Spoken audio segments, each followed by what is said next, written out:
Hello दोस्तों, gets message में आपका स्वागत है। आज की इस वीडियो में हम डिस्कस करने जा रहे हैं what is an addressing mode and what are the types of addressing mode.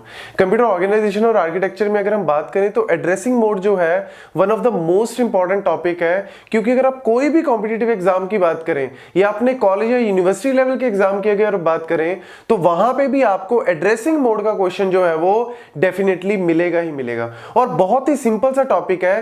पहले इस वीडियो में मैं बताने जा रहा हूं कि what is addressing mode, addressing mode के बेनिफिट्स क्या है, क्या ये हमें प्रोवाइड कर रहा है, and then what are the types of the addressing mode, जिनको हम एक एक करके एक्सप्लेन करेंगे। तो यहां पे अगर हम बात करें what is an addressing mode, तो अगर हम इंस्ट्रक्शन की बात करें, जो कि मैं पिछली वीडियोस में इंस्ट्रक्शंस के बारे में हम डिस्कस कर रहे हैं, तो जनरली जो इंस्ट्रक्शन है, इंस्ट्रक्शन में हमारे पास होता क्या है, op code and operand. Operand का मतलब क्या है? जनरली ऑपरेंड का मतलब होता है डेटा, मतलब आपको किस डेटा पे काम करना है। और ऑपकोड क्या है? ऑपरेशन, मतलब प्लस करना है, माइनस करना है, मल्टीप्लिकेशन करना है। अब प्लस माइनस मल्टीप्लिकेशन किसके ऊपर करोगे?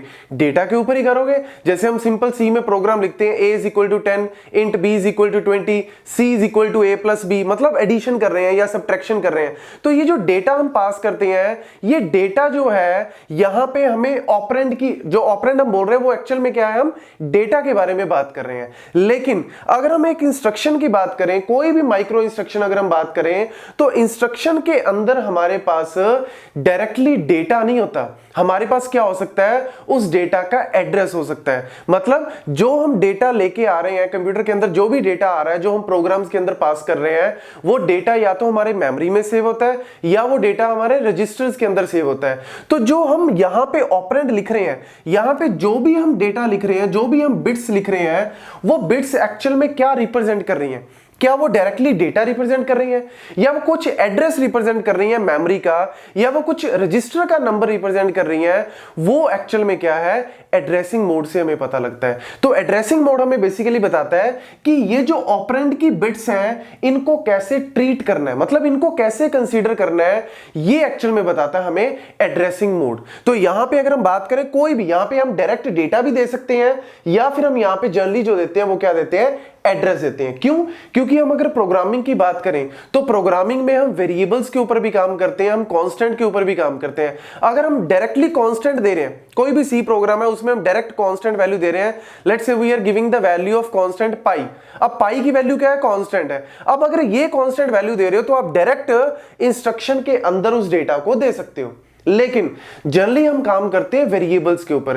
वेरिएबल्स में हम ऐसे भी तो हो सकता है कि लाइक अगर मेरे पास डेटा है a is equal to b into C, अब यहां पे a की वैल्यू जो है वो कब आएगी? a की वैल्यू आएगी जब b इंटू सी को हम एग्जीक्यूट करेंगे, मतलब जब ये इंस्ट्रक्शन एग्जीक्यूट होगी उसके बाद मुझे a की वैल्यू का पता लगेगा। अब ये जो a की वैल्यू है मैं इंस्ट्रक्शन के अंदर कैसे दे सकता हूं?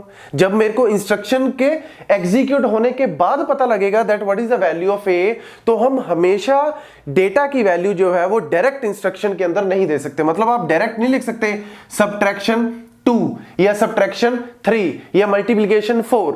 हम एक्चुअल में देते क्या, हम काम करते हैं वेरिएबल्स के ऊपर। तो प्रोग्राम्स के अंदर जब भी हम वेरिएबल्स की बात करते हैं या हम यूजर से कई बार डेटा मंगाते हैं, स्कैनएफ हम लिखते हैं, तो स्कैनएफ में होता क्या, हम यूजर से डेटा मंगवाते हैं रन टाइम पे। जब प्रोग्राम रन होता है, एग्जीक्यूट होता है, उस टाइम पे डेटा हम यूजर से लेते हैं। तो इन टाइप की इंस्ट्रक्शंस के लिए हम डायरेक्टली डेटा जो है वो इंस्ट्रक्शन के अंदर नहीं दे सकते।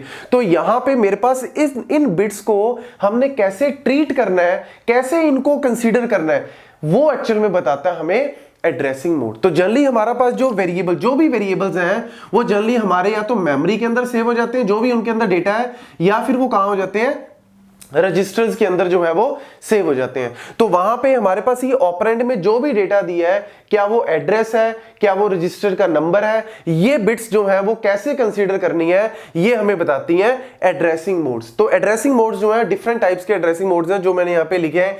इंप्लाइड है, इमीडिएट, रजिस्टर, इनडायरेक्ट, डायरेक्ट है, auto increment, decrement, direct addressing mode है, रिलेटिव एड्रेस मोड है, इंडेक्स्ड एड्रेसिंग मोड है, बेस रजिस्टर। तो अगर हम बात करें रिस्क एनवायरनमेंट की, रिस्क सिस्टम्स की अगर हम बात करें, रिड्यूस्ड इंस्ट्रक्शंस की, तो वहां पे हमारे पास नियर अबाउट 4 to 5 या 5 to 6 एड्रेसिंग मोड्स होते हैं।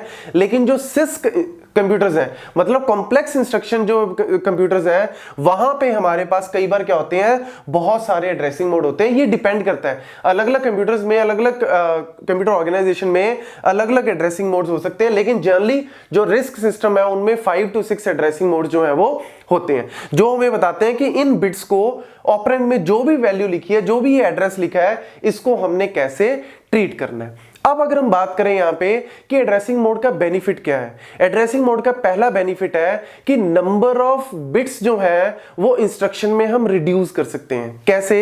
लेट्स से कि हमारे पास अगर एक मेमोरी है और मेमोरी का साइज है लेट्स से 1M, मतलब 1 मिलियन वर्ड्स हैं, इस पूरे मेमोरी में 1 मिलियन वर्ड्स हैं। अब इन 1 मिलियन वर्ड्स में कहीं पे भी आपकी इंस्ट्रक्शन हो सकती है, कहीं पे भी आपका डेटा हो सकता है। अब अगर आप इंस्ट्रक्शन के अंदर आप दोगे, एड्रेस दोगे कि आपका डेटा कहां पे पड़ा है, तो ऑब्वियसली आपका जो एड्रेस का साइज कितना होगा, 20 बिट्स का होगा, क्योंकि 1 मिलियन यहां पे लोकेशंस हैं।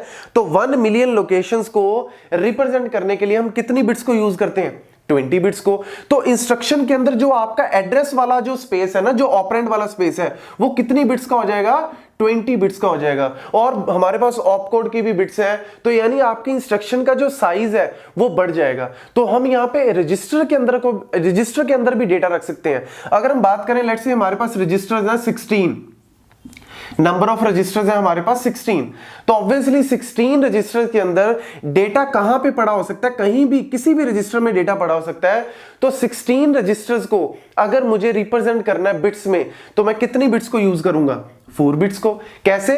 0 से लेके 15 नंबर रजिस्टर्स होंगे, टोटल रजिस्टर कितने होंगे, 16, और 16 को अगर हम 0 to 15 को रिप्रेजेंट करना है तो कितनी बिट्स को हम यूज करते हैं, 4 बिट को। तो यानी अगर हमने इंस्ट्रक्शन के साइज को कम करना है तो हम रजिस्टर के अंदर डेटा को रख सकते हैं और हम रजिस्टर का नंबर जो है वो ऑपरेंड में पास कर सकते हैं। तो अब यहां पे कितनी हो जाएंगी, 20 बिट्स की जगह हमारी कितनी बिट्स हो जाएंगी, 4 बिट्स हो जाएंगी। तो यानी इसका जो साइज है वो क्या हो गया, कम हो गया। तो ये प्रोग्रामर को जो ये बेसिकली फैसिलिटी प्रोवाइड करता है that you can reduce the instruction size, bits जो है वो आप कम कर सकते हो। इसके अलावा अगर हम बात करें लेट्स से हमारे प्रोग्राम के अंदर पॉइंटर्स को हम यूज करते हैं। पॉइंटर क्या होता है, लेट्स से कि अगर मैं बोलूं a is equal to 10, int a is equal to 10, अब होगा क्या, मेमोरी के अंदर a वेरिएबल हो जाएगा सेव और उसके अंदर वैल्यू हमने क्या दे दी, 10। अब ये जो लोकेशन है, लेट्स से लोकेशन है ये 100। अब अगर मैं पॉइंटर पास करता हूं, let's say there is a pointer ptr, और ptr में हम क्या करेंगे, एड्रेस ऑफ a पास कर देंगे। तो एड्रेस ऑफ a क्या है, 100, तो यानी ptr में क्या वैल्यू आ जाएगी, 100। तो यानी यहां पे हम पॉइंटर को यूज कर रहे हैं, मतलब हम एक लोकेशन पे जाएंगे, लेट्स से कि ये मेरी मेमोरी है, हमने ऑपरेंड को चेक किया, ऑपरेंड में वैल्यू लिखी थी 100, हम 100 लोकेशन पे गए, 100 लोकेशन में जो डेटा पड़ा है क्या वो हमारा डायरेक्ट डेटा है या वो भी एक एड्रेस है, ये भी हमें पता लगता है किसके थ्रू, मोड के थ्रू, एड्रेसिंग मोड के। हो सकता है वहां पे वैल्यू पड़ी है 200, अब ये 200 को क्या कंसीडर करना है, क्या ये एड्रेस है या फिर ये क्या है, डेटा है। अगर हम बात करें यहाँ पे इनडायरेक्ट मोड की, तो इनडायरेक्ट मोड क्या कहता है कि हाँ ये भी क्या है, आगे एक लोकेशन है, मतलब आपको फिर यहां से 200 लोकेशन पे जाना पड़ेगा, 200 लोकेशन में जो भी डेटा पड़ा है 10, 20 उसको उठाओ और उसको यूज करो। तो पॉइंटर्स को भी यहां पे अगर हमें फैसिलिटेट करना है तो हम यहां पे एड्रेसिंग मोड का जो है वो यूज कर सकते हैं।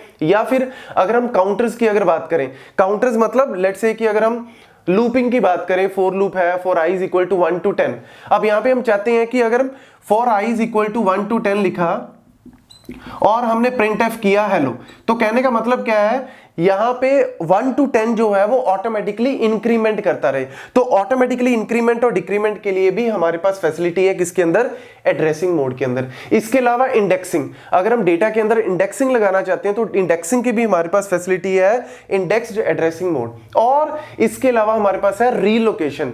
रीलोकेशन मतलब कि लेट्स से मेरे पास एक डेटा है, मतलब मेमोरी के अंदर डेटा पड़ा है, 100 to 200 के अंदर डेटा पड़ा है, 100 to 200 के अंदर कोई भी एक प्रोसेस पड़ा है। अब उस प्रोसेस में या उन इंस्ट्रक्शन में हमारे पास लिखा है 100 पे जो भी इंस्ट्रक्शन लिखी है वो लिखी है let's say go to 170 location, मतलब जंप टू 170। अब यहां पे आप 170 पे जाओगे, जो भी इंस्ट्रक्शन लिखी है आप उस इंस्ट्रक्शन को उठाओगे।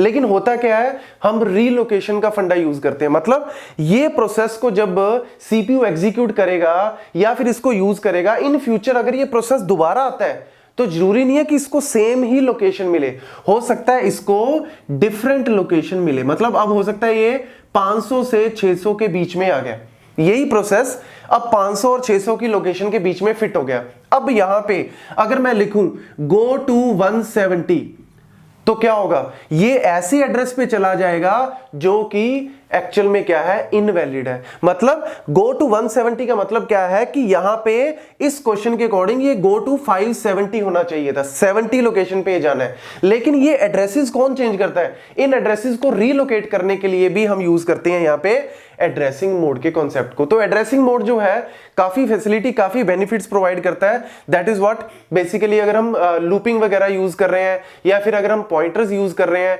या फिर यहां पे अगर हम यूज कर रहे हैं लेट्स से वेरिएबल्स को, जितने भी वेरिएबल्स को हम यूज करते हैं तो वो वेरिएबल्स की वैल्यू कैलकुलेट होती है रन टाइम पे, एग्जीक्यूशन टाइम पे। तो उस टाइम पे अगर हमने डेटा को लेके आना है तो एड्रेसिंग मोड ही वहां पे हेल्प करते हैं। हम इंस्ट्रक्शन के अंदर डायरेक्टली डेटा पास नहीं करते। कुछ मोड्स ऐसे हैं जिनके अंदर, जैसे इमीडिएट मोड है, उसके अंदर मैं एक एक करके इनको डिटेल में यहां पे लेके आऊंगा, लेकिन यहां पे सिंपल से एग्जांपल दे रहा हूं। कई इंस्ट्रक्शंस ऐसे हैं जिनमें हम डायरेक्ट वैल्यू भी पास कर सकते हैं, लेकिन ज्यादातर कोड में हम क्या लिखते हैं, वेरिएबल्स को यूज करते हैं। तो वेरिएबल्स का डेटा कब आता है, जब हम इंस्ट्रक्शन को रन करते हैं। जब एक इंस्ट्रक्शन रन होती है उसके बाद हमें दूसरी का डेटा पता लगता है, तो उस टाइम पे हम इंस्ट्रक्शन के अंदर डेटा जो है वो पास नहीं कर सकते। तो ये अलग अलग बेनिफिट्स हैं किसके, एड्रेसिंग मोड्स के, जो हमें हेल्प करते हैं इन सारे पॉइंट्स को एग्जीक्यूट करने में। तो अब हम नेक्स्ट वीडियोस में एक एक करके ये सारे मोड्स को डिटेल में देखेंगे। Thank you.